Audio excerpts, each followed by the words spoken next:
सुप्रभात दोस्तों, welcome to S2 classes, Subra Saraswati classes. तो लास्ट क्लास में हमने आपको ओम्स लॉ की कहानी समझाई थी और वो हमारा करंट इलेक्ट्रिसिटी का लेक्चर नंबर 6 था। फर्स्ट 3 लेक्चर में KVL, KCL, wheat stone bridge और उसके क्वेश्चन समझाए।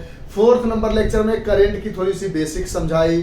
5th नंबर लेक्चर में हमने आपको ड्रिफ्ट वेलोसिटी वगैरह की कहानी समझाई, relationship between drift velocity and current. और ये वाला वीडियो जिसको आता है उसको पूरा चैप्टर आता है, क्योंकि ओम्स लॉ में वही इस्तेमाल किया और अभी हम जाके रेसिस्टेंस में भी वही इस्तेमाल करेंगे। फिर अगली वीडियो में हमने आपको ओम्स लॉ पढ़ाया और उसके बाद आज की क्लास में हम आपको पढ़ाने जा रहे हैं रेसिस्टेंस की पूरी कहानी। यानी हम सबसे पहले बात करेंगे करेंट इलेक्ट्रिसिटी चैप्टर के लेक्चर नंबर 3 के केवीएल केसीएल, एक करंट 4, एक ड्रिफ्ट वेलोसिटी 5, एक ओम्स लॉ 6। इलेक्ट्रिसिटी का 7th नंबर लेक्चर है आज। करंट इलेक्ट्रिसिटी क्लास 12 का, किसका? फिजिक्स का, जो कि है चैप्टर नंबर 3। ये सब तो ऑलरेडी हर वीडियो में बताते आ रहे हैं, तो आप ऑलरेडी समझ ही गए होंगे। ये सब चीजें इसलिए बता देते हैं ताकि जो बच्चा पहली बार आए और इसी वीडियो पे आए तो उसको पता चल जाए कि क्या पढ़ा रहे हैं सर, पीछे में क्या हुआ। ठीक, अब फिर से ड्रिफ्ट वेलोसिटी की पूरी कहानी आपको पता होनी चाहिए, उसी पर हम बात करेंगे। इलेक्ट्रिकल रेसिस्टेंस के बारे में, उसके बाद हम बात करेंगे इलेक्ट्रिकल रेसिस्टेंस के बाद करेंगे इफेक्ट, या फिर ऐसे लिख सकते हैं factors on which electrical resistance and, साथ ही साथ एक और टॉपिक की बात करेंगे जो है रेसिस्टिविटी। ठीक है, फिर बात करेंगे factors on which resistance and resistivity of a conductor depends. यानी सबसे पहली बात हम करेंगे 7th नंबर लेक्चर में कि इलेक्ट्रिकल रेसिस्टेंस, रेसिस्टिविटी क्या होती है, ये किन किन फैक्टर पे डिपेंड करती है। उसके बाद टेम्परेचर के बारे में बात करेंगे कि how resistance and resistivity depends upon temperature, जिसका हेडिंग हम लिखेंगे factors on effect of temperature on resistance and resistivity. इस पार्ट को कैसे लिख सकते हो आप? Effect of temperature on resistance and resistivity. ठीक, इन तीनों टॉपिक को बात करने के बाद अगर आप बुक खोलते हो तो बुक के पेज नंबर 105 एनसीईआरटी का अगर देखो आप, एनसीईआरटी के बुक को ओपन करो तो उसके पेज नंबर 105 में एग्जाम्पल 3.3 एंड एग्जाम्पल 3.4 है। इन दोनों को बताते हुए इस चैप्टर को द एंड करेंगे। इसमें एनसीईआरटी के क्वेश्चन बताना इसलिए जरूरी है क्योंकि इस टॉपिक को समझने के लिए इस क्वेश्चन का जानना जरूरी है। यानी ये दोनों क्वेश्चन जो होंगे इस टॉपिक पे डिपेंड होंगे। इस टॉपिक के लिए हम अपने मन से कोई क्वेश्चन, एक्स्ट्रा क्वेश्चन लिख के समझा देंगे आपको, ताकि आपको प्रॉब्लम ना हो। उसके साथ साथ रेसिस्टेंस एंड रेसिस्टिविटी की बात पूरी समझा देंगे। तो आप ओवरऑल कहानी समझ गए हो कि इस क्लास की वीडियो में क्या होने वाला है। ठीक है सर, मतलब आप कोशिश कर रहे हो कि हमारी सिलेबस हो जाए। हाँ, हमारी तरफ से तो कोशिश है कि आप लोगों की सिलेबस 31st तक कम से कम कर दे। 1-2 चैप्टर अगर ऊपर नीचे रहता भी है तो उसको 1 या 2 तक कर दे, ज्यादा लेट ना हो। अपनी तरफ से पूरी एफर्ट हम आपके लिए दिखा रहे हैं। आप बाकी देखते हैं क्या होता है आगे।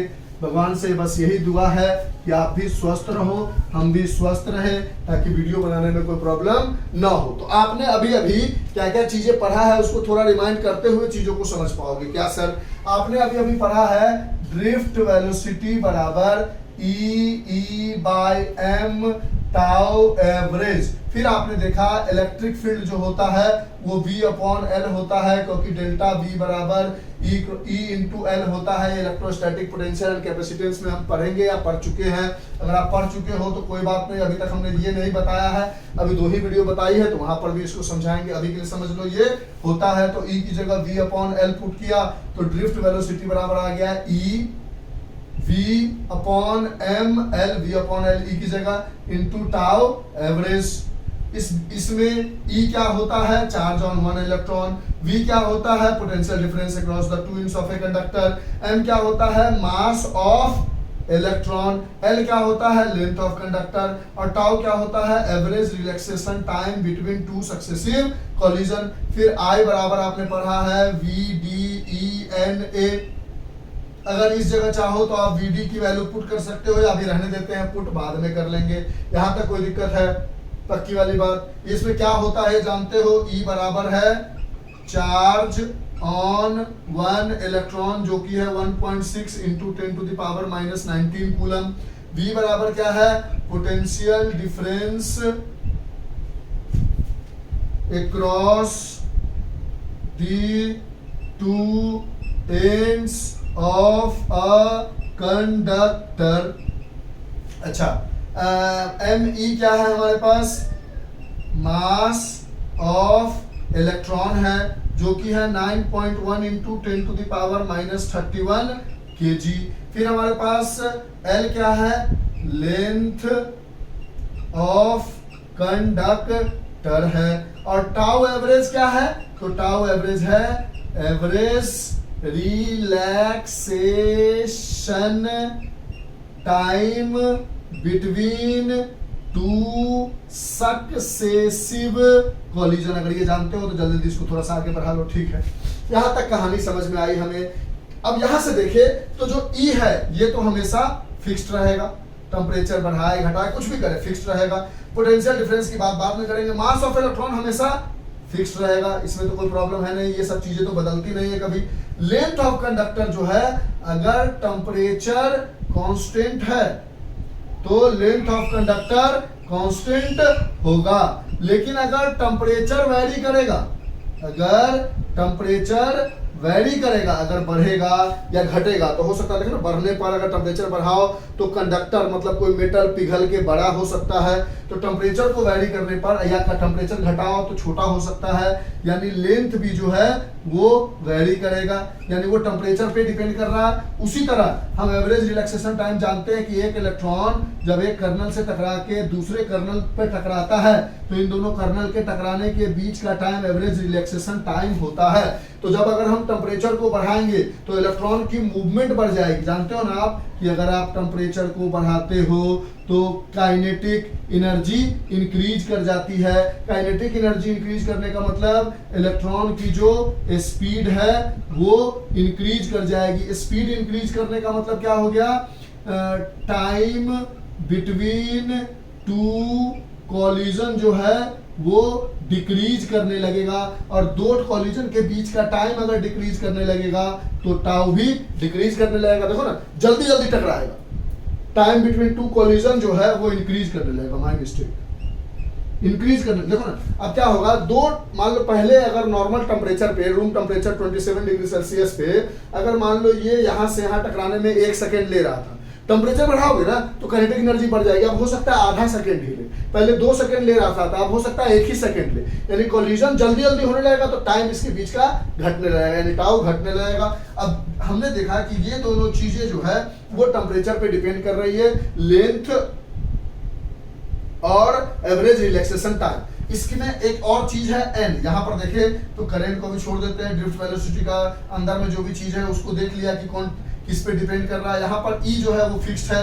ए जो है वो क्या है हमारे पास, एरिया ऑफ क्रॉस सेक्शन। अब आप देखो एक बात हमेशा याद रखना कि अगर टेम्परेचर को बढ़ाओगे तो ये अगर टेम्परेचर बढ़ाते हो, मान लो ये मेटल होगा तो ये फैलेगा, जैसे ये फैलेगा तो ये वाला एरिया छोटा होगा। यानी अगर आप टेम्परेचर को वेरी करोगे तो आप देख रहे हो कि एरिया भी जो है वो वेरी करेगा, इंक्रीज या डिक्रीज वो डिपेंड करेगा, लेकिन अगर टेम्परेचर वेरी करेगा तो एरिया भी वेरी करेगा। अब n जो है वो क्या है, number of electron per unit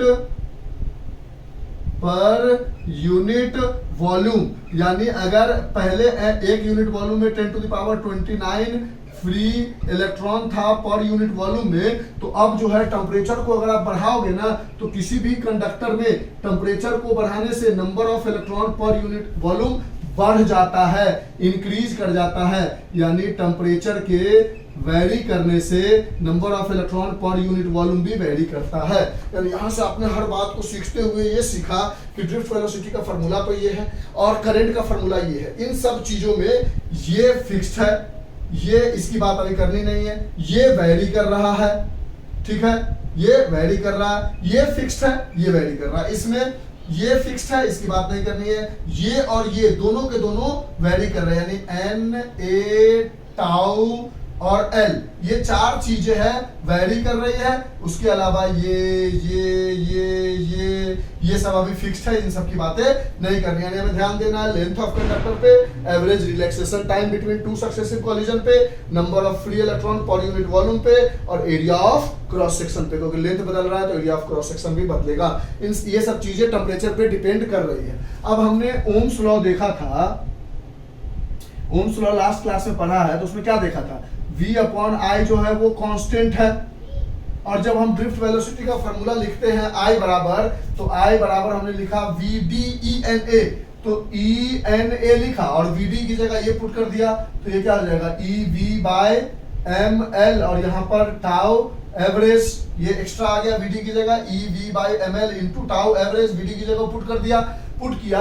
अब इस V को इधर लेकर दिया, I को इधर लेकर आए, तो इधर बन गया V/I, और इधर साइड क्या बनेगा, इधर बन गया V/I, और इधर साइड क्या आएगा, ml ऊपर आ जाएगा, अपॉन लास्ट वीडियो में भी समझाया है, E नीचे आ जाएगा और E दो मिलके E स्क्वायर हो जाएगा, N भी नीचे आ जाएगा, A भी नीचे आ जाएगा, टाउ एवरेज भी नीचे आ जाएगा। यानी देखो यहाँ से V/I is equal to ml upon NE square A tau average. देख रहे हो ना, देखो ये I इधर गया तो ml, नीचे में ml था तो ऊपर में आ गया, ऊपर में था E स्क्वायर आ गया, फिर n था तो n आ गया, फिर a था तो a आ गया, टाउ एवरेज था तो टाउ एवरेज आ गया, v तो ऑलरेडी यहाँ आ गया। और ये जो V/I बराबर कांस्टेंट आता था वो ये कांस्टेंट यही होता था, और जो कांस्टेंट आता था उसी को हम कहते थे रेसिस्टेंस। यानी यहां से आप कह सकते हो रेसिस्टेंस बराबर क्या हुआ, रेसिस्टेंस बराबर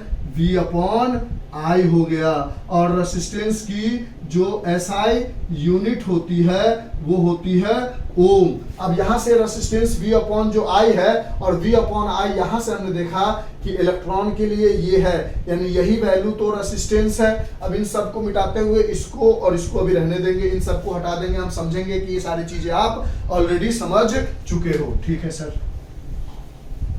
सारी वैल्यू सुनने का माने नहीं सर, पढ़ाओ, अभी एग्जाम टाइम है, सारी उड़ी का टाइम नहीं है। अच्छा ओके, पढ़ लो, अभी सही में पढ़ लो, सारी वाली बाद में कर लेंगे।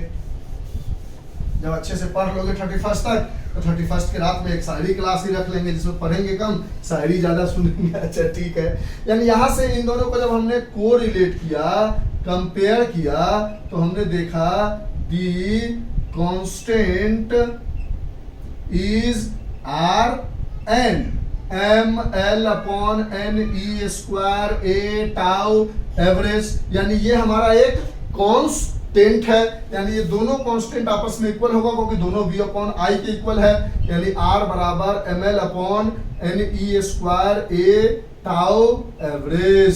अब यही से लोग कहता है कि ओम्स लॉ से आपको क्या मिला, ओम्स लॉ से मिला R is equal to V/I। यहां पे कहता है the resistance of a wire does not depend upon V and I। Resistance of a wire V और I पे डिपेंड नहीं करता, M फिक्स्ड, अगर ये कब बोला गया था, टेम्परेचर कांस्टेंट था, इस समय क्या था, टेम्परेचर कांस्टेंट था। और जब टेम्परेचर कांस्टेंट था तो m ऑलरेडी फिक्स्ड है, L भी फिक्स्ड है, क्योंकि टेम्परेचर जब तक फिक्स्ड है तब तक फिक्स्ड है, अभी समझाया है।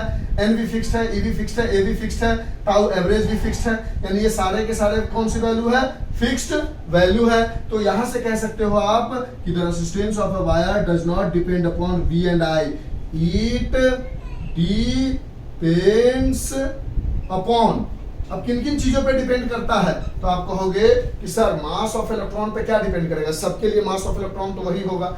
अच्छा, number of electron per unit पे वॉल्यूम पे थोड़ी डिपेंड करेगा, इलेक्ट्रॉन के चार्ज पे थोड़ी डिपेंड करेगा। जब देखो, जब आपने एक इलेक्ट्रॉन को उठाया, ये यहाँ गया, इस कर्नल से टकराया, यहाँ आया, इस कर्नल से टकराया, मान लेते हैं इसका, इस इलेक्ट्रॉन का मास ऑफ इलेक्ट्रॉन ऑलरेडी क्या है, फिक्स है, ठीक है। Number of electron per unit volume, free electron per unit volume भी क्या है, फिक्स्ड है, क्योंकि टेम्परेचर को अभी कुछ कर नहीं रहे हैं हम, ठीक है। Tau average, average relaxation time भी अभी क्या है, फिक्स्ड है। क्यों फिक्स्ड है, क्योंकि टेम्परेचर फिक्स्ड है, क्योंकि ये सारी चीजें फिक्स्ड है, क्योंकि टेम्परेचर फिक्स्ड है। अच्छा, अगर हम अच्छा, एन भी क्या है, फिक्स्ड है। अब देखो, गलती से अगर हम length of the wire change कर दे बिना टेम्परेचर बढ़ाए हुए, और area of cross section change कर दे, तो हम कह सकते हैं कि ये जो है डिपेंड करेगा लेंथ ऑफ द वायर पे। देखो ना, ये फिक्स्ड, ये फिक्स्ड, ये फिक्स्ड, ये फिक्स्ड, क्योंकि टेम्परेचर फिक्स्ड है। अगर टेम्परेचर फिक्स्ड रहते हुए भी वायर का लेंथ बदल दे हम, तो रेसिस्टेंस बदल जाएगा, बड़ा कर दोगे तो हो सकता है ज्यादा हो जाए, कम हो जाए, जो भी होगा। लेकिन अगर हम लेंथ को चेंज कर दे, यानी R directly proportional to L है, यानी रे पहला चीज डिपेंड करता है किस पे, लेंथ ऑफ वायर पे। दूसरा, R जो है इनवर्सली प्रोपोर्शनल है एरिया ऑफ क्रॉस सेक्शन के, ये दूसरा किस पे डिपेंड करता है, एरिया ऑफ, समझाते हैं अगर नहीं समझ में आया तो, क्रॉस सेक्शन ऑफ वायर। घबराने की जरूरत है, समझाते हैं। हम कह रहे हैं कि आपने ड्रिफ्ट वेलोसिटी पढ़ा, वहां से आपने V अपॉन I बराबर ये पढ़ा। ओम्स लॉ ने बोला V अपॉन I जो है ऑलवेज कांस्टेंट रहेगा, तो उसको उन्होंने R नाम दिया। तो बोला अच्छा, दोनों जगह V अपॉन I बराबर कुछ आ रहा है इलेक्ट्रॉन के लिए, यानी ये इसके बराबर है, यानी R बराबर इतना आ गया। अब आपने देखा कि अगर मास ऑफ इलेक्ट्रॉन, टेम्परेचर बढ़ाओ घटाओ कोई फर्क पड़ नहीं रहा है, यानी मास ऑफ इलेक्ट्रॉन तो किसी भी केस में फिक्स्ड है।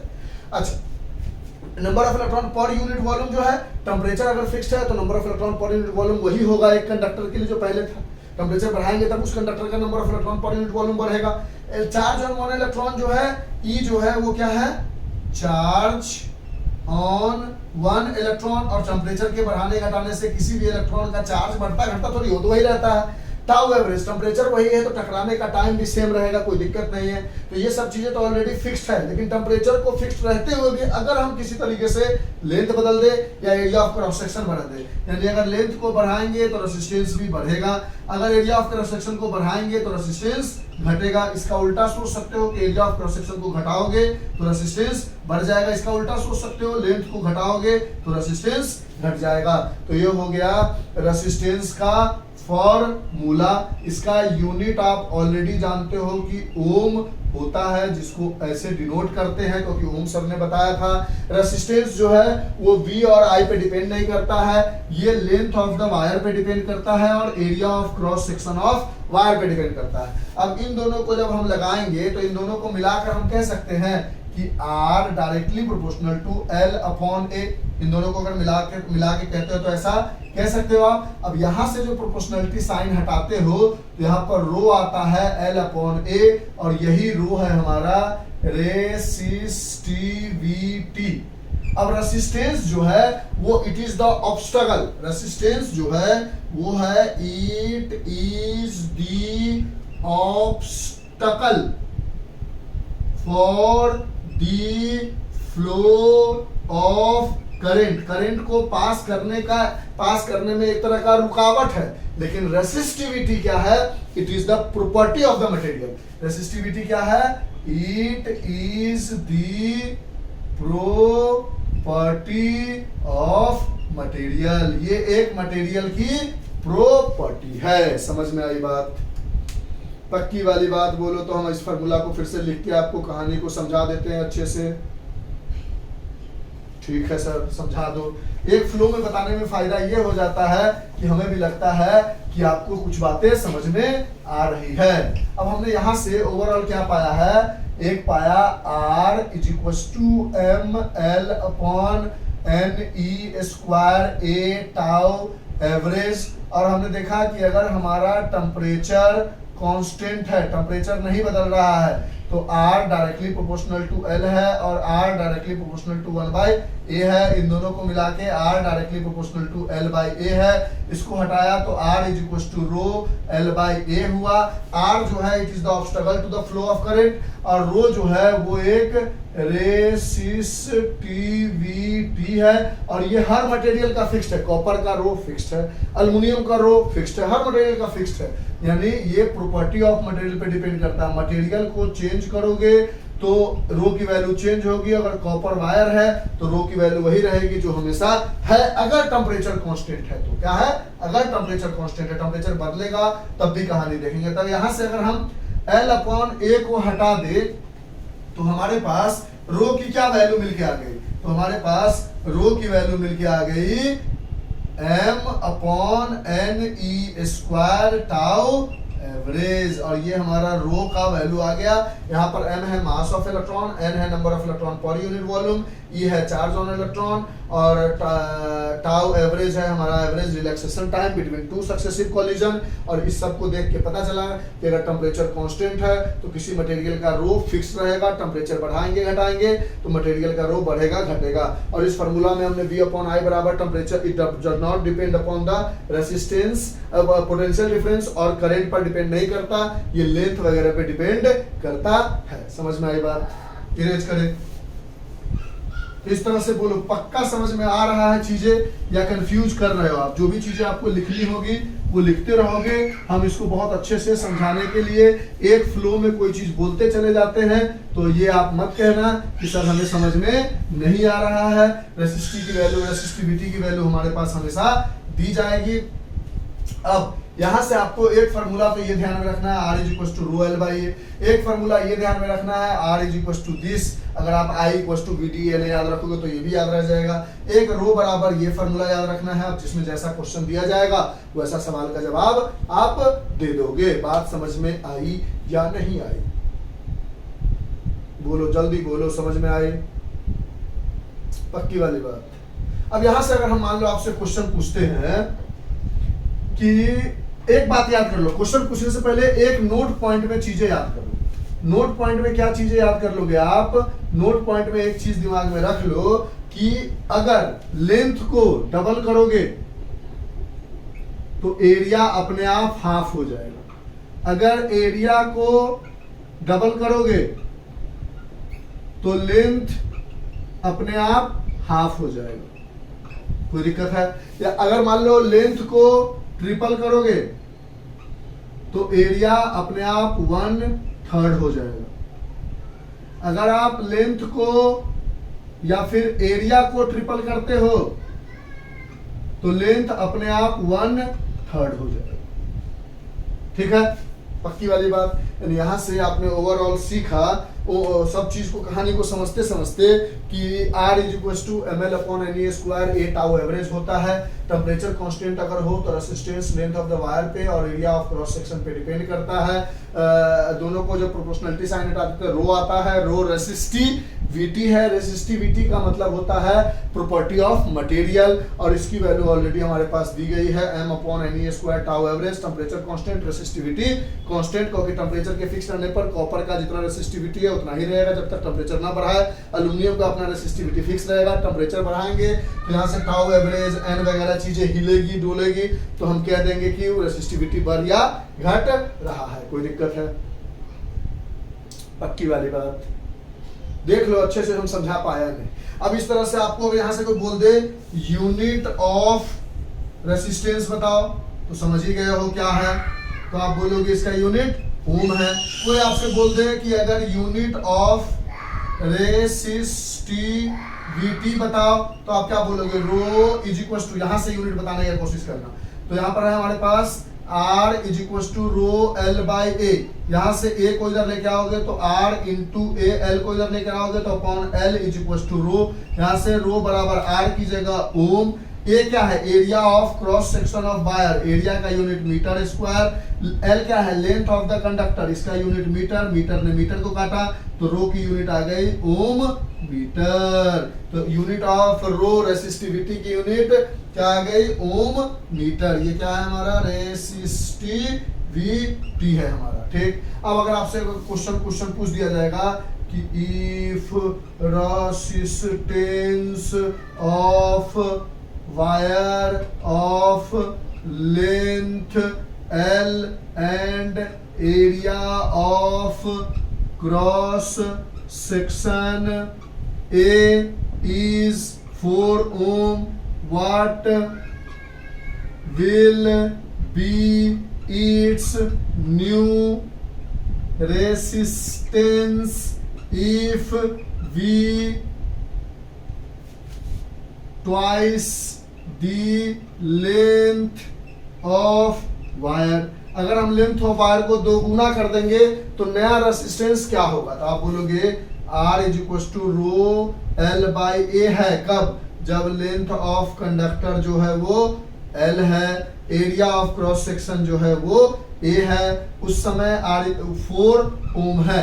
अब कहता है कि अगर इसी लेंथ ऑफ कंडक्टर को ट्वाइस कर दे, यानी L को हमने बना दिया 2L, तो हम जानते हैं कि नया एरिया जो होगा A बाई 2 हो जाएगा। तो इस समय R बराबर रो, नया रेसिस्टेंस R डैश बराबर रो, L की जगह डालोगे 2L और एरिया की जगह डालोगे A बाई 2, ये 2 ऊपर चला जाएगा तो R डैश बराबर आ जाएगा 4 रो L बाई A।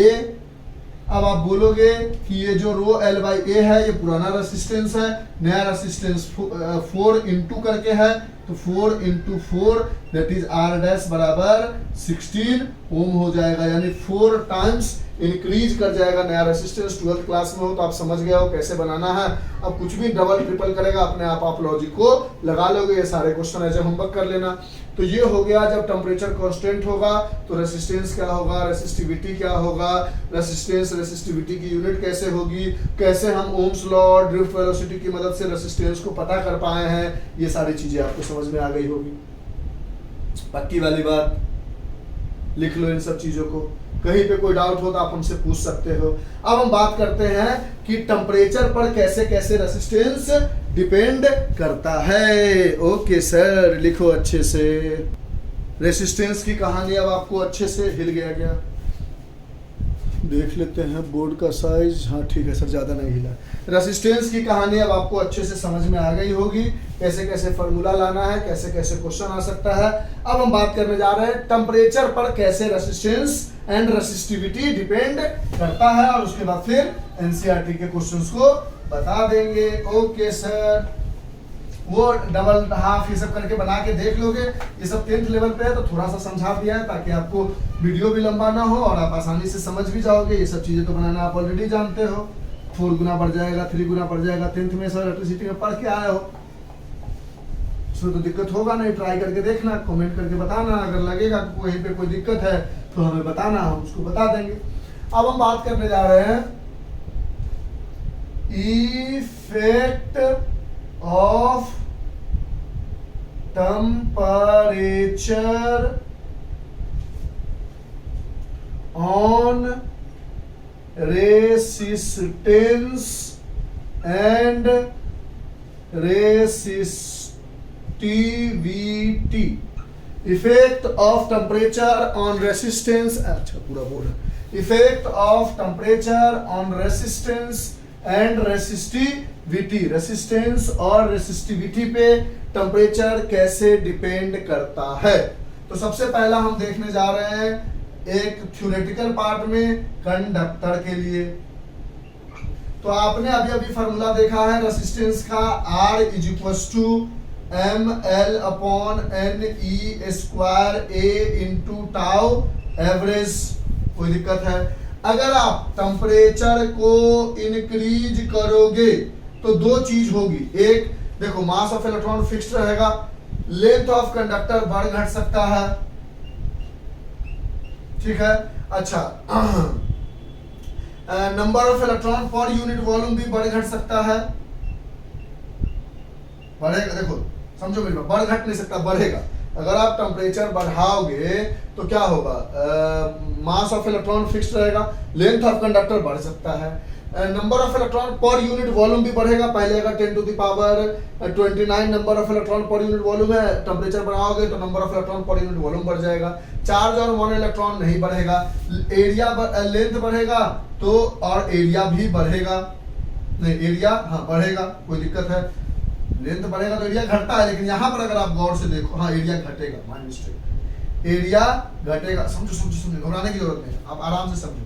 अगर आप टेम्परेचर बढ़ाते हो तो लेंथ बढ़ेगा, लेंथ बढ़ता है तो एरिया घटता है, अभी बताया, तो लेंथ बढ़ेगा एरिया घटेगा, number of electron per unit volume बढ़ेगा, और क्या क्या चीजें हो सकती है। एवरेज रिलैक्सेशन टाइम बढ़ेगा या घटेगा, तो कोलिजन तेजी हो जाएगा, काइनेटिक एनर्जी बढ़ जाएगा, तो जो पहले 1 सेकंड में टकरा रहा था हो सकता है आधे सेकंड में टकरा जाए, जो पहले 5 सेकंड में टकरा रहा था हो सकता है 2 सेकंड में ही टकरा जाए, यानी एवरेज रिलैक्सेशन टाइम घट जाएगा, क्योंकि कोलिजन जो है वो इंक्रीज कर जाएगा, क्योंकि पहले यहाँ से मान लो दूसरा इलेक्ट्रॉन यहाँ आता था, तो नंबर ऑफ इलेक्ट्रॉन के बढ़ने की वजह से हो सकता है दूसरा इलेक्ट्रॉन यहीं पे मिल जाए, कर्नल यहीं पे मिल जाए, तो एवरेज रिलैक्सेशन टाइम घट गया, क्योंकि कोलिजन बिटवीन 2 कर्नल्स बढ़ गया। ठीक है सर, अब देखो लेंथ बढ़ा एरिया घटा, तो लेंथ के बढ़ने से ये बढ़ा, एरिया के बढ़ने से घटने से ये बढ़ा, यानी ये वाला चीज देखो, लेंथ बढ़ा तो रेसिस्टेंस भी बढ़ा क्योंकि डायरेक्टली प्रोपोर्शनल है, एरिया घटा तो रेसिस्टेंस भी घटा, यानी ये दोनों तो बढ़ने में मदद कर रहा है।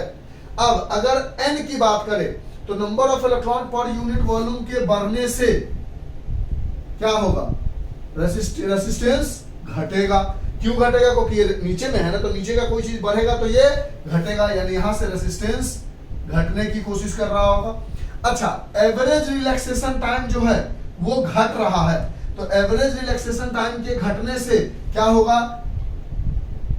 रेसिस्टेंस जो है वो फिर बढ़ जाएगा, क्योंकि ये नीचे में, नीचे वाला चीज अगर घटेगा तो रेसिस्टेंस बढ़ेगा, अगर नीचे वाला चीज बढ़ेगा तो घटेगा, तो ये बढ़ रहा था तो बढ़ा, ये घट रहा था तो बढ़ा क्योंकि नीचे में था, ये बढ़ रहा था तो घट गया, यहाँ पे इसका वाला घट गया, और ये घट रहा था तो बढ़ गया। अब यहाँ पर देखा कि इन दोनों पर गौर करने की जरूरत नहीं है, इसके हिसाब से हमको लग रहा है कि रेसिस्टेंस कम होना चाहिए, इसके हिसाब से लग रहा है हमको कि रेसिस्टेंस बढ़ना चाहिए। अब किसकी बात माने, तो देखो अगर समुद्र में 1 बाल्टी पानी डाल भी दोगे तो कोई फर्क पड़ेगा नहीं, और हम जानते हैं कंडक्टर मतलब क्या, मेटल, और मेटल के पास क्या होता है, n जो होता है number of free electron per unit volume जो होता है वो लगभग 10 to the power 29 free electron होता है 1 यूनिट वॉल्यूम में। इतना सारा इलेक्ट्रॉन है, उसमें अगर कुछ इलेक्ट्रॉन बढ़ भी गया तो उससे कोई फर्क पड़ने वाला है नहीं, यानी this does not effect resistance, यानी इसके बढ़ने उड़ने से रेसिस्टेंस को उतना फर्क नहीं पड़ेगा, यानी ये बात करने की जरूरत नहीं है।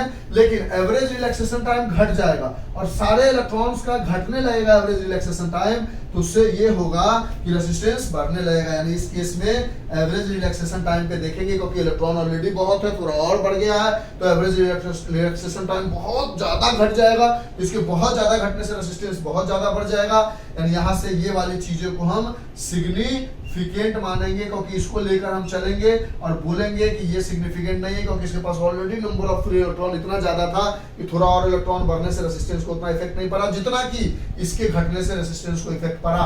यानी कंडक्टर के लिए, मेटल के लिए अगर आप टेम्परेचर को बढ़ाते हो तो आप देखते हो कि रेसिस्टेंस बढ़ रहा है, एज वेल एज रेसिस्टिविटी क्या है, L और A को हटा देना है, यहाँ से रेसिस्टिविटी भी क्या है, m/n/e² टाउ एवरेज है।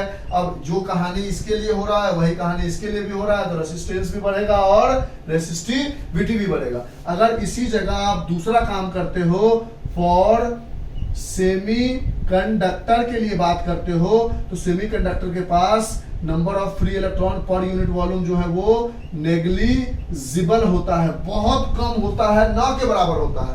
तो अब यहां से फॉर्मूला लिखोगे तो देखोगे R जो है वो घट रहा था, क्यों, क्योंकि number of free electron per unit volume बढ़ रहा था, और R जो है वो बढ़ रहा था क्योंकि एवरेज रिलैक्सेशन टाइम घट रहा था, ऐसा हो रहा था। अब इस केस में कौन सिग्निफिकेंट होगा, तो इसके पास नंबर ऑफ फ्री इलेक्ट्रॉन बहुत कम है, और टेम्परेचर जैसे ही इंक्रीज किया number of free electron drastically बहुत बढ़ गया, तो ड्रास्टिकली बहुत बढ़ गया तो रेसिस्टेंस ड्रास्टिकली बढ़ जाएगा, यानी इस केस में ये सिग्निफिकेंट हो जाएगा और ये नॉट सिग्निफिकेंट हो जाएगा। इस पर ध्यान नहीं देना है, यानी इसको समझाकर फायदा रहता है। यानी यहां से देखा हमने कि टेम्परेचर के बढ़ाने से कंडक्टर में तो रेसिस्टेंस और रेसिस्टिविटी बढ़ रहा था, लेकिन सेमीकंडक्टर में रेसिस्टेंस और रेसिस्टिविटी घट रहा है, क्योंकि यहाँ नंबर ऑफ फ्री इलेक्ट्रॉन बढ़ने से, क्योंकि पहले में ना के बराबर फ्री इलेक्ट्रॉन था, इसमें बहुत ज्यादा फ्री इलेक्ट्रॉन था, इसके बढ़ने से कोई फर्क नहीं पड़ रहा था, लेकिन यहाँ इसके बढ़ने से फर्क पड़ रहा है, इसलिए रेसिस्टेंस घट जाएगा, क्योंकि ये बढ़ने से रेसिस्टेंस घटता है। और इसी तरह लास्ट में देखोगे फॉर एलॉय, एलॉय जो होता है वो होता है मिक्सचर ऑफ टू और मोर मेटल्स, दो या दो से ज्यादा मेटल्स को मिलाकर बनाने वाला चीज अलॉय कहलाता है। जैसे हमारे ओम सर ने निक्रोम वायर यूज किया था, जो कि एक तरह का अलॉय था। अलॉय में देखा गया कि N बढ़ रहा है तो रेसिस्टेंस घट रहा है, और अगर एवरेज रिलैक्सेशन टाइम घट रहा है तो रेसिस्टेंस बढ़ रहा है। और इस केस में क्या हो रहा है कि कुछ इस तरीके से ये बढ़ रहा है और इस तरीके से ये घट रहा है कि दोनों एक दूसरे को कंपन सेट कर दे रहा है, यानी ना तो इसकी वजह से रेसिस्टेंस घट रहा है, इसकी वजह से बढ़ रहा है, यानी ओवरऑल रेसिस्टेंस पे कोई इफेक्ट पड़ ही नहीं रहा है। इसीलिए टेम्परेचर बढ़ाने से अलॉय में रेसिस्टेंस एंड रेसिस्टिविटी जो है वो कांस्टेंट रह जाएगा, ना तो बढ़ेगा ना तो घटेगा। क्यों, वो रीजन आप समझ ही गए हो। इस समय ये सिग्निफिकेंट हो गया, इस समय ये सिग्निफिकेंट हो गया, और इस समय दोनों एक दूसरे को कंपनसेट कर गया। अब हम बात करने जा रहे हैं टेम्परेचर कोएफिशिएंट के बारे में, जिसको अल्फा हम कहते हैं, और उसके बाद ये टॉपिक रेसिस्टेंस रेसिस्टिविटी का, ये तो हो गया थ्योरेटिकल पार्ट। अब न्यूमेरिकल पार्ट वाला रेसिस्टेंस और रेसिस्टिविटी किस तरह से टेम्परेचर पे डिपेंड करता है उसको बताते हुए, दो जो क्वेश्चन है आपके एनसीईआरटी बुक में उसको खत्म करते हुए हम आपको आज की क्लास को ओवर करेंगे। इस बात को अच्छे से लिख लो, और अगर नहीं समझ में आएगा तो आप हमें बोलोगे, वैसे हम कोशिश करते हैं कि आपको चीजें समझ में आए। नोट डाउन करो इसको, कोई भी डाउट हो पक्का बताना कमेंट बॉक्स में, हम बहुत इंतजार करते हैं आप लोगों का, और जल्दी जल्दी इसलिए पढ़ाते हैं ताकि आपको कम टाइम में पूरी चीजें दे सके। लिख लिया? हाँ सर। अब आ जाए आगे, पक्की वाली बात। Yes sir. अब हम बात करने जा रहे हैं जो प्रैक्टिकली डिपेंड करता है, एक्सपेरिमेंट से देखा गया। ये तो थ्योरेटिकली बात था, अब फार्मूला वाला बात समझ लो सीधी सीधी। अच्छा सर, अब हम देखते हैं कि फार्मूला पे कैसे डिपेंड करता है। तो कहता है देखेंगे आराम से तो समझेंगे आराम से तो जानेंगे आराम से। अच्छा सर, आराम आराम से कितना करवाओगे? देखो अब हम एक्सपेरिमेंट करने गए, और जब जो भी चीज एक्सपेरिमेंट से मिलता है उसका कोई सवाल जवाब नहीं होता, मार्कर थोड़ा ढीला पड़ रहा है। तो अब हम गए ये हुआ ना, एक्सपेरिमेंट करने गए, तो हमने देखा कि जो हमारा चेंज कब, जब हम टेम्परेचर को चेंज किए, कि क्या किए? चेंज किए। पहले हमारा टेम्परेचर मान लो T था, उसको चेंज करके T में कुछ dt ऐड कर दिया, यानी पहले मान लो 100 डिग्री सेल्सियस था, तो हमने क्या किया? 100 डिग्री सेल्सियस में 2 डिग्री सेल्सियस और बढ़ा दिया, टेम्परेचर को इंक्रीज किया। तो देखा हमने कि change in resistance, change in resistance जो है हमारा, रेसिस्टेंस का चेंज का मतलब R जो है, R प्लस थोड़ा सा चेंज dr हुआ। मान लो पहले 100 ओम था या 50 ओम था, तो हमने 50 ओम में देखा कि कुछ चेंज आया, प्लस माइनस लगाओ, कुछ चेंज या तो बढ़ सकता है या तो घट सकता है, हमें नहीं पता, कुछ चेंज आया। वो जो भी चेंज आया वो क्वेश्चन के अकॉर्डिंग डिसाइड होगा, और वो मान लो 5 ओम का चेंज आया। टेम्परेचर को अगर 2 डिग्री सेल्सियस बढ़ाया तो मान लेते हैं कुछ चेंज आया। अब कितना चेंज आया इसका कहानी हमें नहीं पता है, कितना चेंज आएगा ये हम नहीं जानते। वैसे नॉर्मल कहा जाता है कि for increasing temperature by 1 degree Celsius resistance increases or यानी चेंज इन, या रहने दो, ये लाइन मत ही लिखो तो ज्यादा अच्छा है, ये कोई वैलिड पॉइंट नहीं, हटा दो। कहता है कि रेसिस्टेंस में चेंज जो है 2-3 डिग्री सेल्सियस का आएगा, उसको हम नहीं पता, ठीक है। तो हमने बोला कि रेसिस्टेंस को जब हमने बढ़ाया, मान लो ओरिजिनल रेसिस्टेंस R0 था, ये R0 था, ठीक है। यहाँ पर टेम्परेचर T था, उसमें से कुछ बढ़ाया, रेसिस्टेंस में से भी कुछ बढ़ाया, तो देखा हमने कि आराम से हमने बोला जब टेम्परेचर को 2 डिग्री सेल्सियस बढ़ाया तो रेसिस्टेंस में 5 ओम का कुछ चेंज हो जाए, वैल्यू नहीं है, एक तरह से माना हमने कि टेम्परेचर बढ़ाने से रेसिस्टेंस में चेंज आ रहा है। तो हमने एक्सपेरिमेंट किया, तो हमने देखा जो चेंज इन रेसिस्टेंस है वो डायरेक्टली प्रोपोर्शनल है चेंज इन टेम्परेचर के, कितना डिग्री टेम्परेचर चेंज किया है ओरिजिनल टेम्परेचर से। दूसरा चीज एक्सपेरिमेंट किया तो देखा चेंज इन रेसिस्टेंस जो है वो डिपेंड करता है इनिशियल रेसिस्टेंस पर भी। ये क्या है? इनिशियल रेसिस्टेंस, यानी अगर शुरू में रेसिस्टेंस ज्यादा था तो चेंज ज्यादा या हो सकता है, शुरू में रेसिस्टेंस कम था तो चेंज भी कम होगा, यानी ये दोनों चीजें डिपेंड करता है चेंज इनिशियल नहीं, चेंज इन रेसिस्टेंस से। सीधा डायरेक्टली ऐसे लगा लो तो ज्यादा अच्छा लगेगा कि रेसिस्टेंस का चेंज नहीं, ठीक रहेगा, ठीक है। समझो, हम जो समझाना चाह रहे हैं उस बात को समझो, आ ही रहने दो। हम कह रहे हैं कि effect of temperature on resistance and resistivity में हमने देखा कि कैसे कैसे सेमीकंडक्टर में, कंडक्टर में और एलॉय में टेम्परेचर के बढ़ाने से कंडक्टर में रेसिस्टिविटी बढ़ रहा था और सेमीकंडक्टर में रेसिस्टिविटी घट रहा था, एलॉय में कांस्टेंट था, कैसे क्यों, क्या रीजन था वो समझा। अब हमने एक्सपेरिमेंट किया तो देखा कि चेंज इन रेसिस्टेंस जो है वो चेंज इन टेम्परेचर पे डिपेंड कर रहा है। चेंज इन रेसिस्टेंस जो है वो नॉट इनिशियल रेसिस्टेंस पे डिपेंड कर रहा है, यानी रेसिस्टेंस अगर शुरू में 10 ओम का था तो टेम्परेचर के अकॉर्डिंग वो जितना चेंज होगा,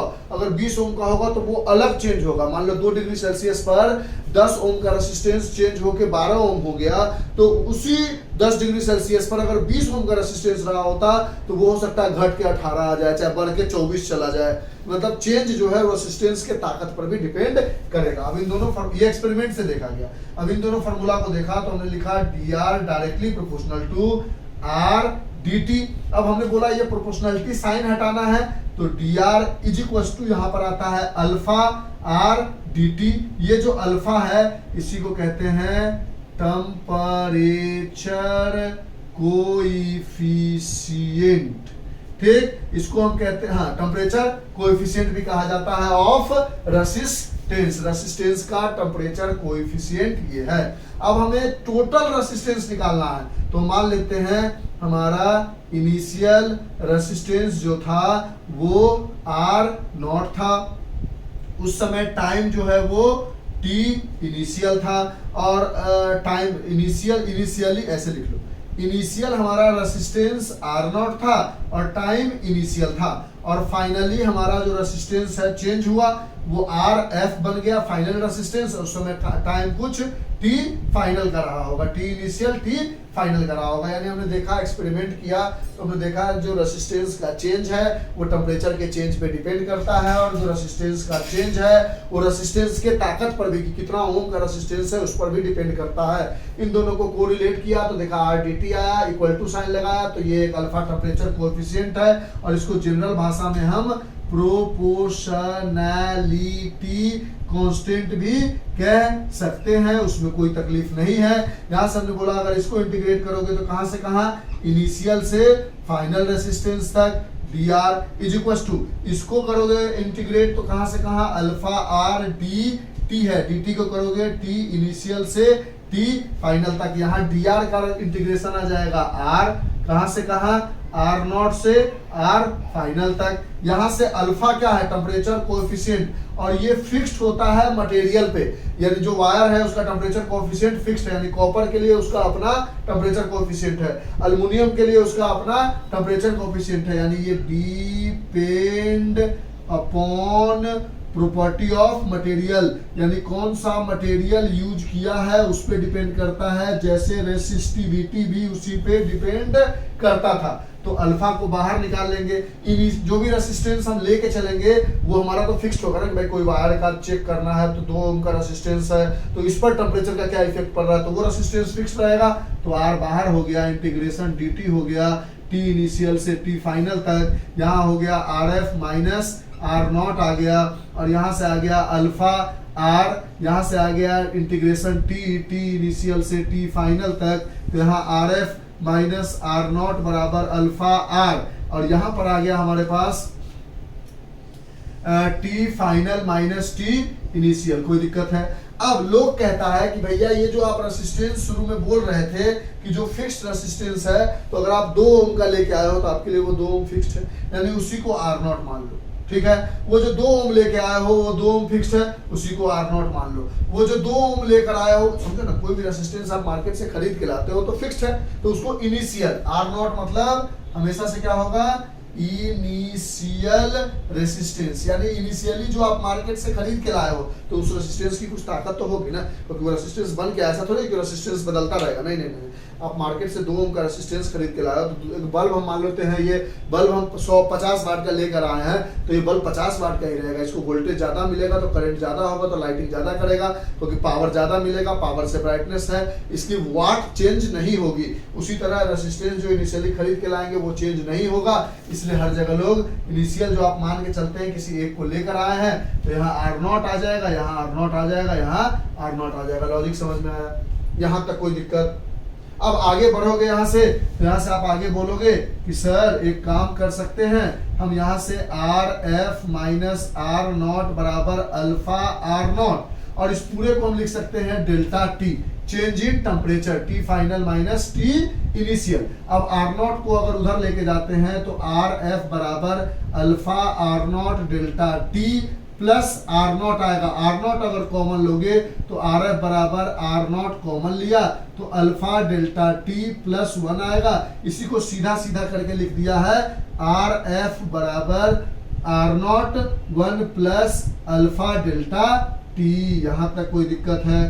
तो ये फॉर्मूला आ गया, आर एफ बराबर आर नॉट ब्रैकेट में 1 plus alpha delta T. Alpha delta T की जगह क्या है?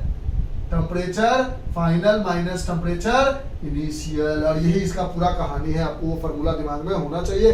कैसे आया है, अगर इस बात को पकड़ लोगे तो यहाँ से आप आगे आराम से आप बढ़ जाओगे। आर नॉट क्यों लिया? क्योंकि शुरू की वैल्यू फिक्स्ड रही होगी। अब इस फॉर्मूला को ऊपर लिखते हुए हम आगे बढ़ेंगे, ये सब चीजों को हटाएंगे, सिर्फ इसको ऊपर लिखेंगे। कोई दिक्कत है?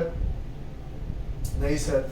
अब अगर हम थोड़ा सा इधर साइड देखें, लिख लिया था आपने, अगर हम थोड़ा सा यहाँ पर ध्यान दें तो हम क्या कह सकते हैं सर? क्या कह सकते हो आप? यहाँ पर हमने बोला, वहां पर हमें क्या मिला था?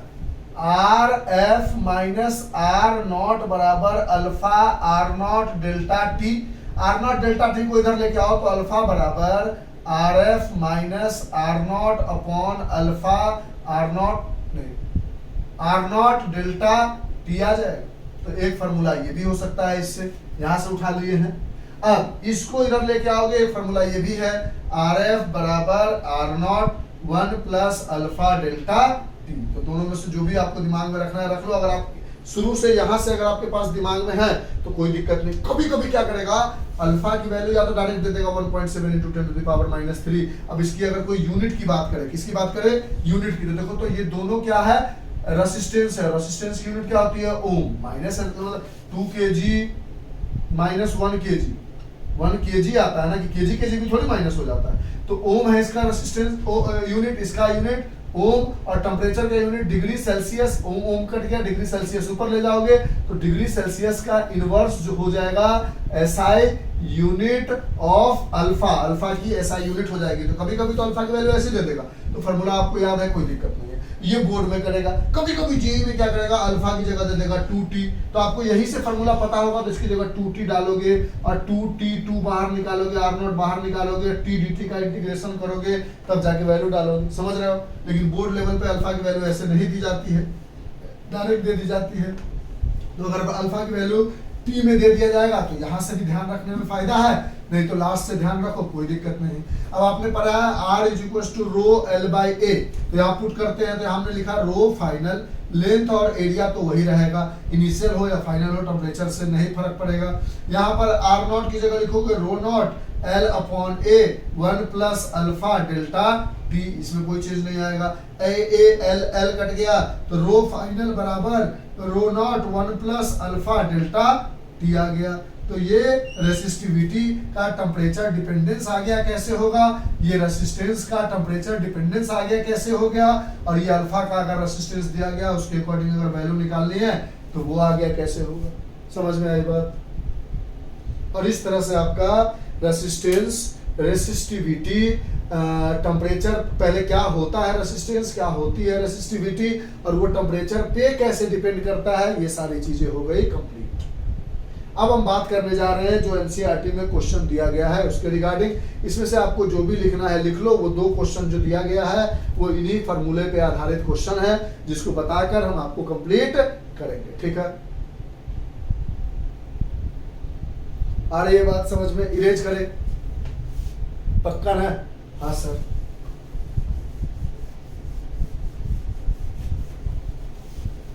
अब इसमें क्वेश्चन की जरूरत है तो क्वेश्चन बताएंगे। पिछले वाले में ओम्स लॉ में क्वेश्चन की जरूरत नहीं थी क्योंकि एनसीईआरटी में भी क्वेश्चन नहीं था तो नहीं बताया।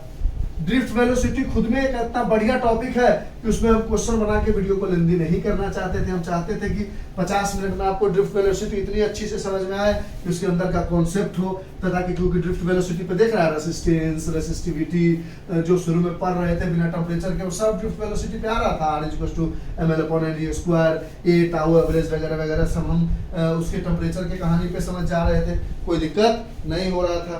अब जो हम कह रहे थे एनसीईआरटी के क्वेश्चंस बताएंगे, उस क्वेश्चन में पहला देख, पेज नंबर 105 ही बोला था, पेज नंबर 105 का क्वेश्चन नंबर एग्जांपल नंबर 3.3 देखो। कह रहा है a electric toaster uses nichrome for its heating element. एक इलेक्ट्रिक टोस्टर है, निक्रोम का यूज किया जाता है क्योंकि उसकी रेसिस्टिविटी बहुत ज्यादा होती है। वो एक तरह का एलॉय है, 2 और मोर मिक्सचर से एलिमेंट से बना है, इसलिए वो जल्दी बर्न नहीं करता। वो जल हीट जैसे हीटर वगैरह में काम आता है ताकि ग्लो करके रूम को गर्म कर सके। वही चीज पहली लाइन में है।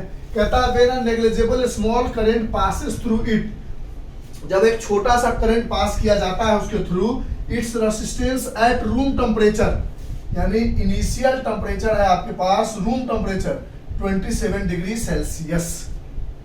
ठीक है, और टेम्परेचर को हमेशा किस में रखना होता है, केल्विन में। देख लेते हैं अभी।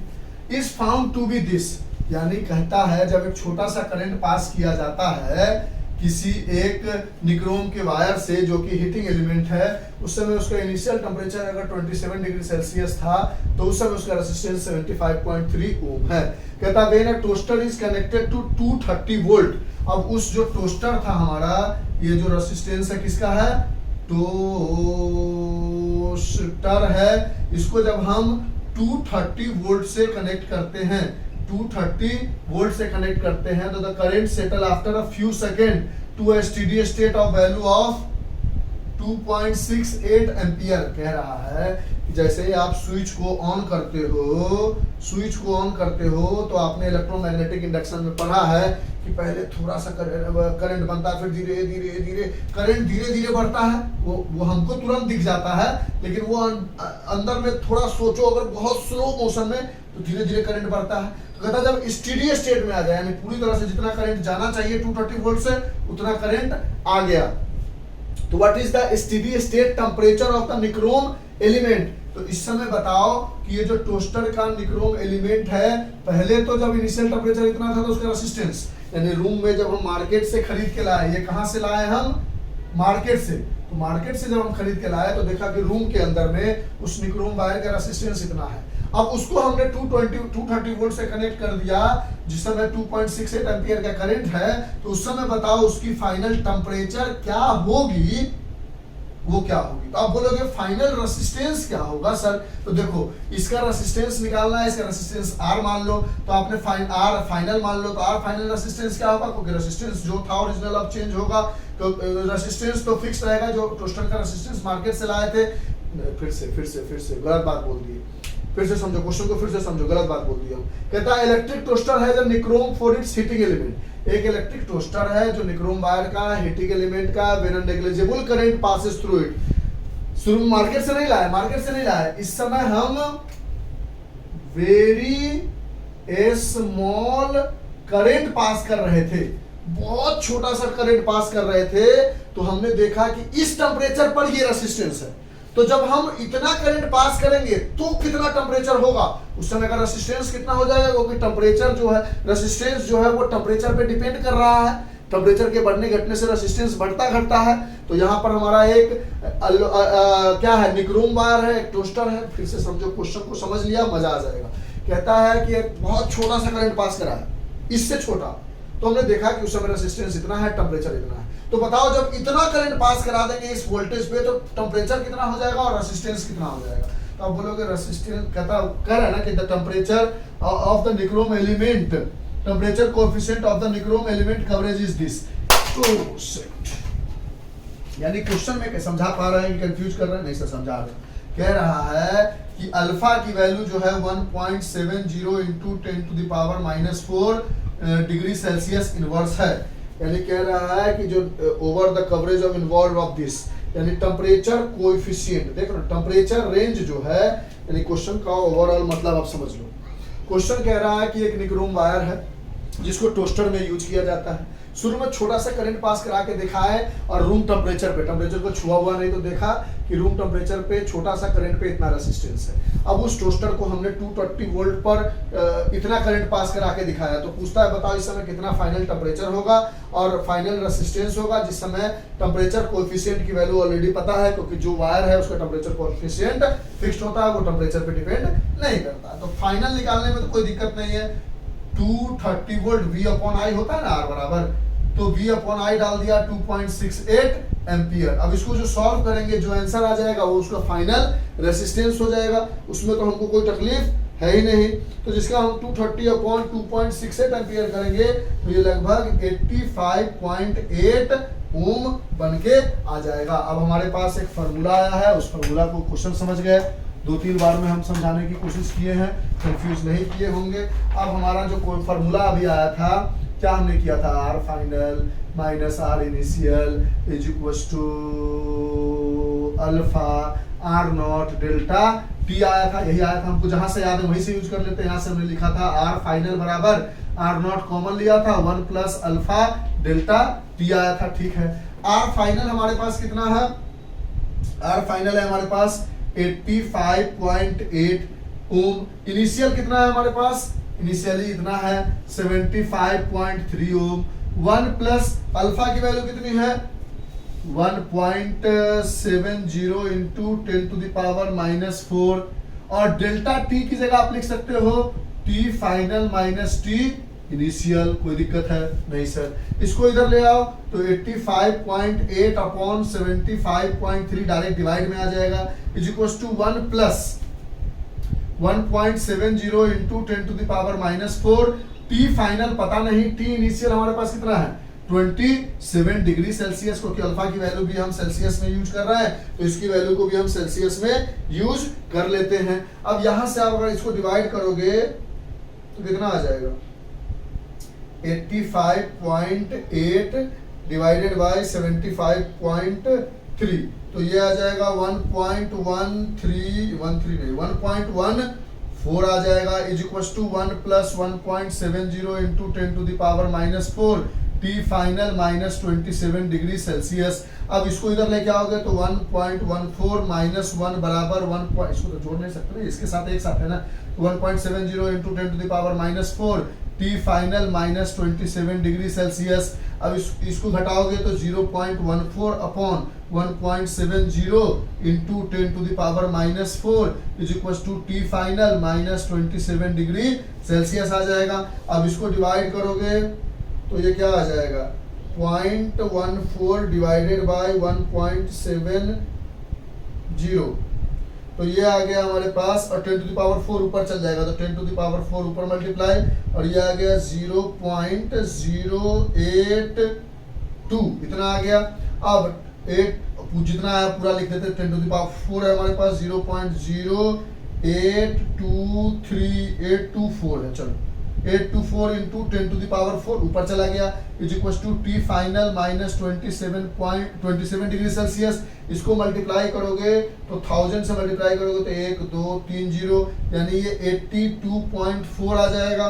कोई दिक्कत है 82.820 सही मल्टीप्लाई किया, एक बार देख लेते हैं 0.14 डिवाइडेड 1.07 मल्टीप्लाई किया 1 2 3 4 जाएगा ना, तो 824.0 इसको इधर लेके आओगे तो प्लस 27 डिग्री सेल्सियस बराबर टी फाइनल, यानी यहाँ से टी फाइनल बराबर आपको ओवरऑल कितना मिल जाएगा 824 प्लस 27 यानी 7 4 11 2 2 4 1 5 और 8 851 डिग्री सेल्सियस टेम्परेचर हो जाएगा। आपके बुक में 847 है, कैलकुलेशन का ऊपर नीचे उससे कोई फर्क नहीं पड़ेगा, एग्जाम सही है, आप कैलकुलेटर से सॉल्व करके देख लेना। तो ये 3 पॉइंट पेज नंबर 105 का एग्जाम्पल नंबर 3.3 था। समझ में आया कैसे सॉल्व किया हमने? दिख रहा था नीचे वाला?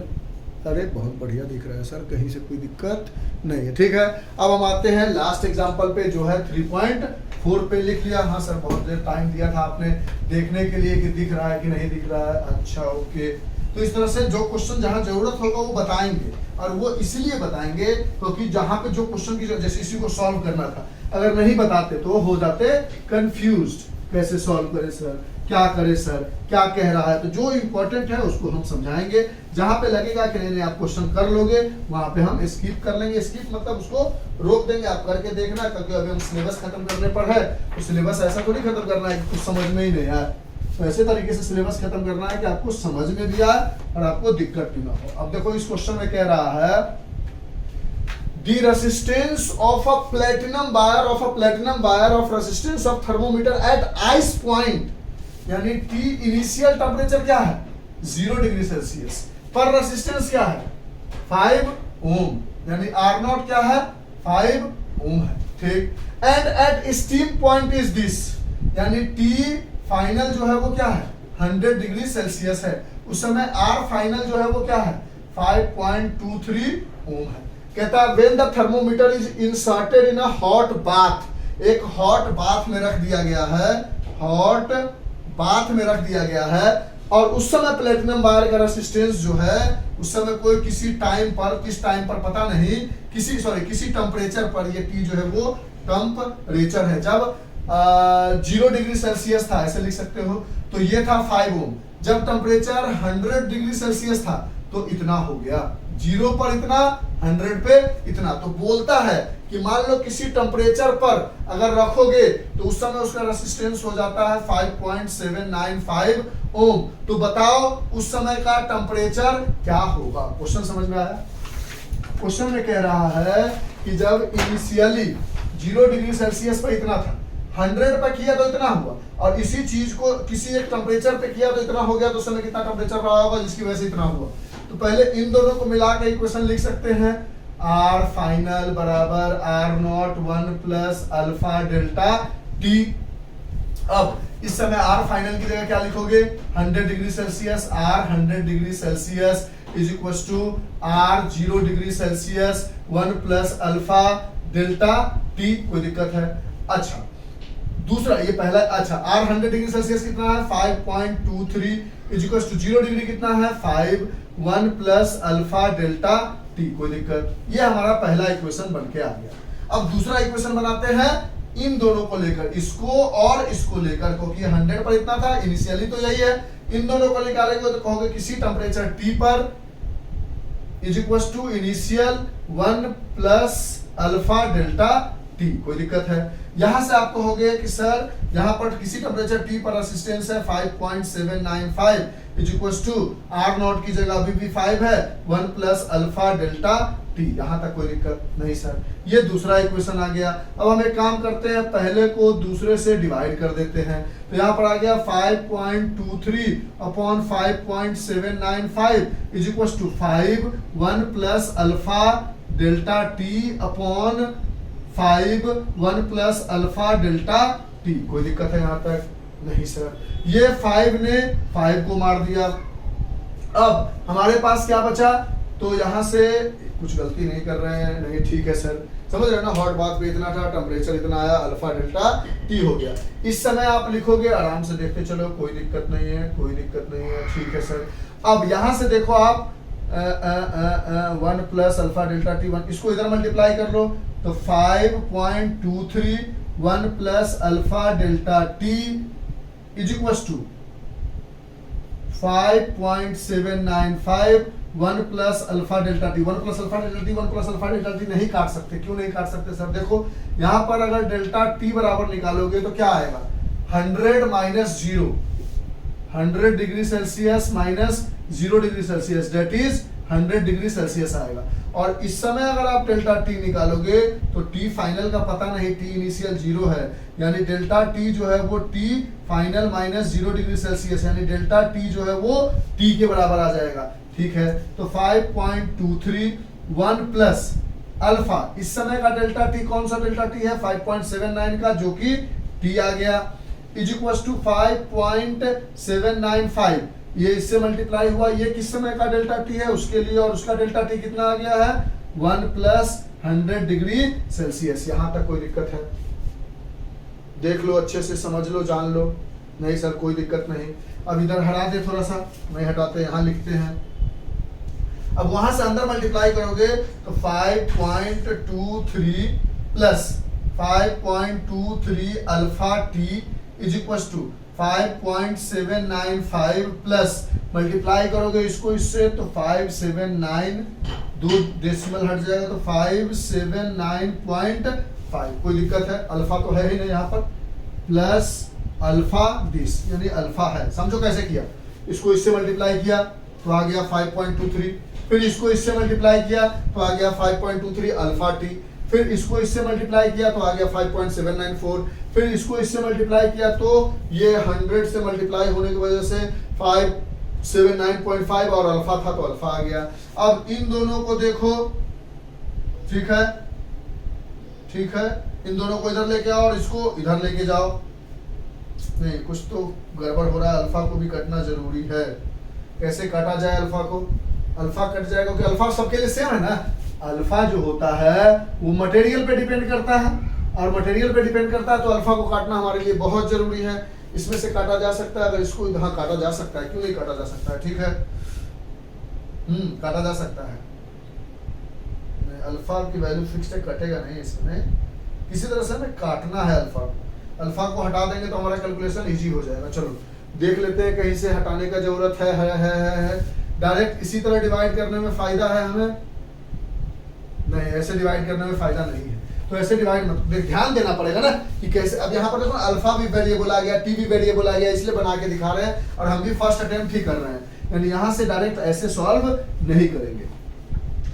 अब यहाँ से हम कहेंगे कि हमारे पास ये आ गया 5.23 बराबर 5, अंदर मल्टीप्लाई कर देते हैं, प्लस ये 100 आया था तो 500 अल्फा, ये पहला इक्वेशन मानो, अभी भी पहला इक्वेशन मत मानो।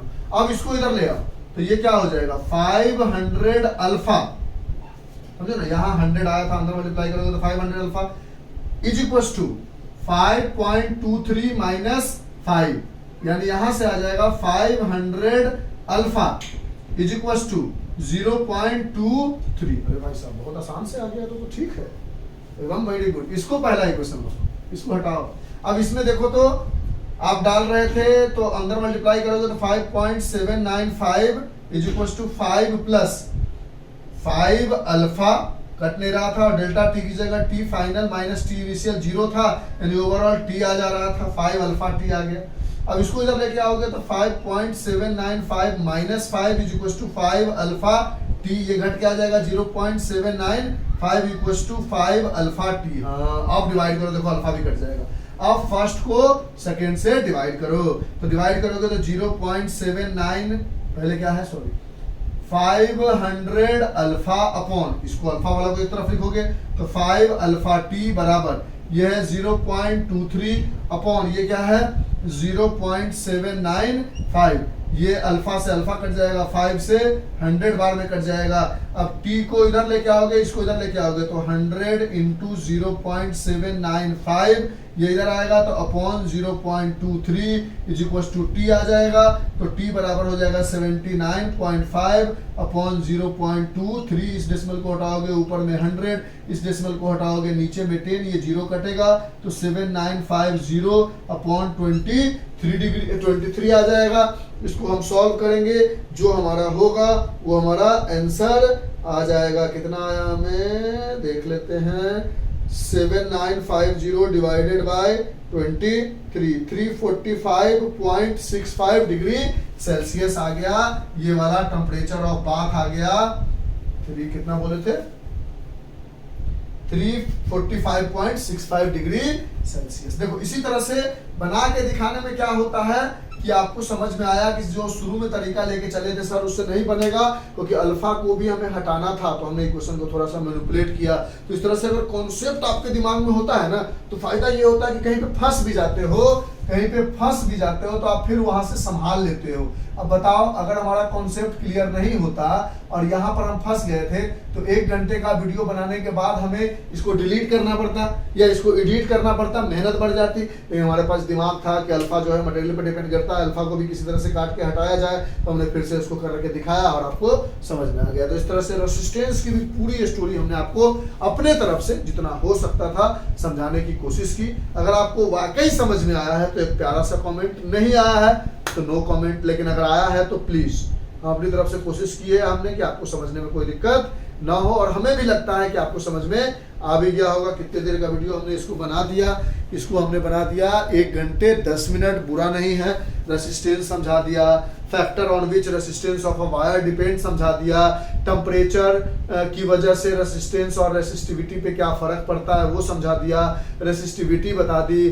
फिर उसके बाद उसकी सबकी यूनिट बता दी, ड्रिफ्ट वेलोसिटी को थोड़ा समझा दिया, और ओम्स लॉ को भी उसमें घुसा के समझा ही दिया है। तो ओवरऑल 1 घंटे में अच्छा खासा कंटेंट हमने आपको दे दिया, और साथ साथ 2 बढ़िया सा क्वेश्चन भी करके दिखा दिया एनसीईआरटी का। Okay sir, thank you. तो आज के लिए इतना ही।